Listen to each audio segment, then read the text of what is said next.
What's going on, guys? I'm so glad that you're here. This is a 5-part video series on how I worked with a real client on making a commercial recap film for them. It's not necessarily a step-by-step process, but I just want to give you a raw, real insight on what this project looked like for me. I made an entire video on this whole process, and I'm deciding to break it up into 5 parts. Part 1 is managing your files. This is what sets up the entire success of a project.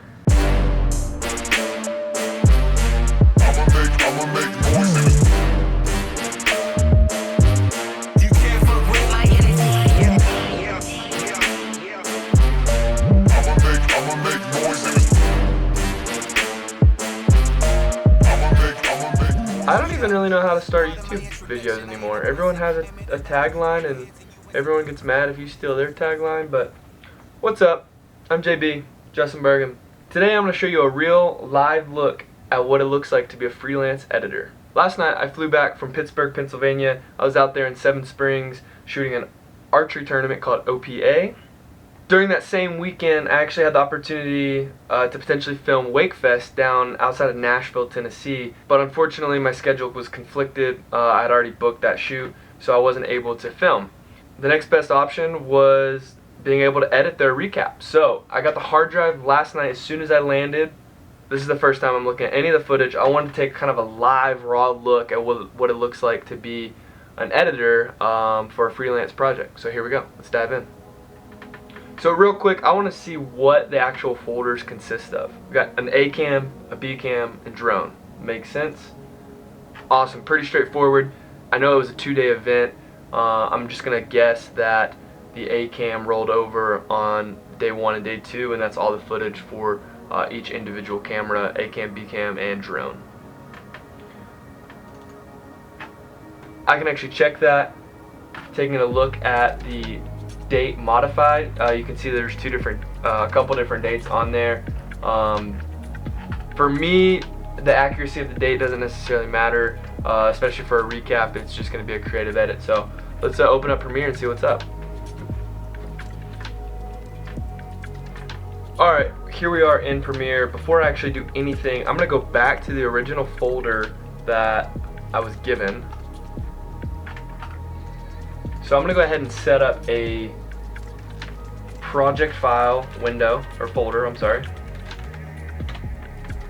This is a great way just to keep everything organized.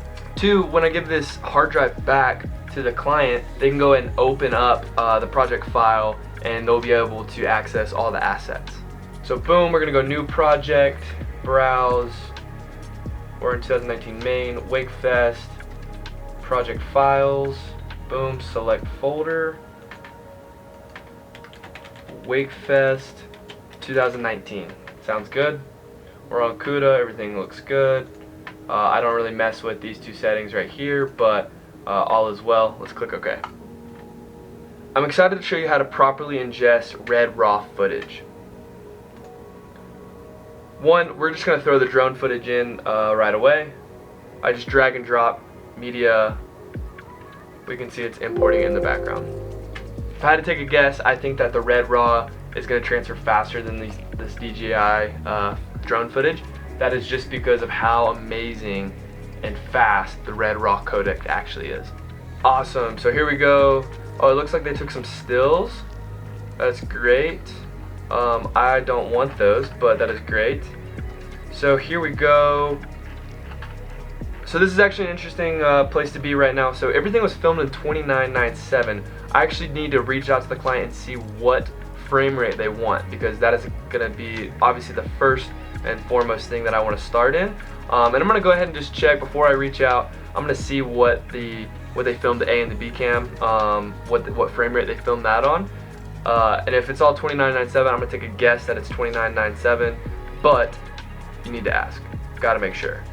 Alright, so I'm going to go ahead and hit Control Save now that my ingest is done on the drone footage. Normally, how I used to do this for the past year that I've owned the Red and all of my projects previous, I used to just drag and drop like I did the drone footage. But with Red Raw, if you record over a certain time limit, it just puts everything, it packages all the clips into one folder, and that way you have safety clips in case one of those gets corrupted. You have a backup. It's a really neat thing that Red does, but at the same time, when you import it into Premiere, it's kind of hard to navigate, and I want to make sure that I'm in chronological order. So this is how I do it. So I'm gonna go ahead and make what they labeled it, ACAM. Go to WakeFest, click ACAM, and now all the red raw footage is gonna be there. Let's scroll all the way down to the bottom. We're gonna shift left click, boom, and then we are gonna just drag and drop over into the WakeFest into the ACAM folder. Now let Premiere do its thing. Look at that. ACAM is a lot quicker than that DJI footage.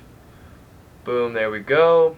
Now let's just wait till Premiere loads it in because the clips aren't showing up. You can see it's loading right there. Don't freak out.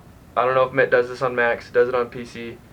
Let it process. It's a lot of files being processed right now. Don't think Premiere crashed yet. Boom, see, there's all the footage. Okay, so here's an interesting thing right off the bat. I see all of this footage was shot in 23.976, which is real time in case you didn't know that. So what I was saying about why I do it this way, you can see C001, C002, 003, etc.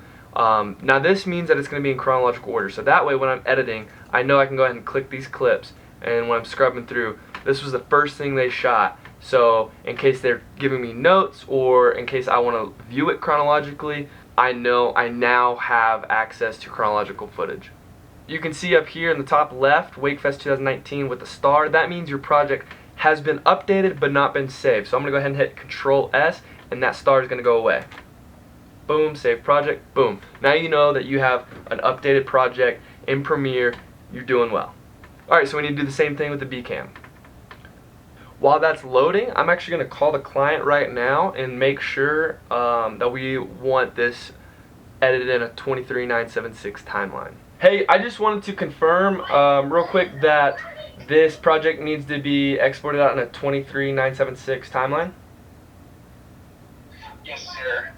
Alright, as you heard, 23.976. So, here we go.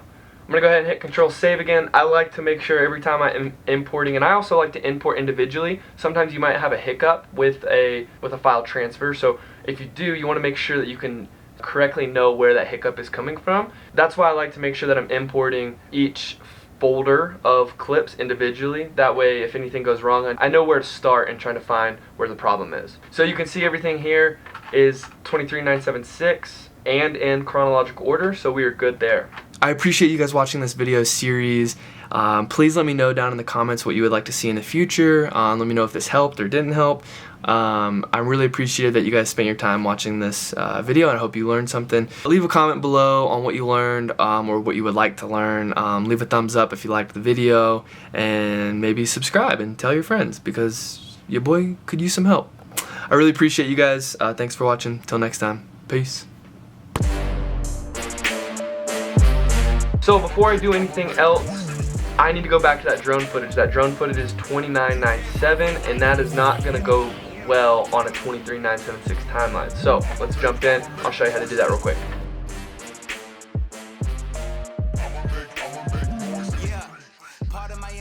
I ain't a bussin', aiming at all of you bucketheads and you I'm quick to touch, so I'm sick of muzzles.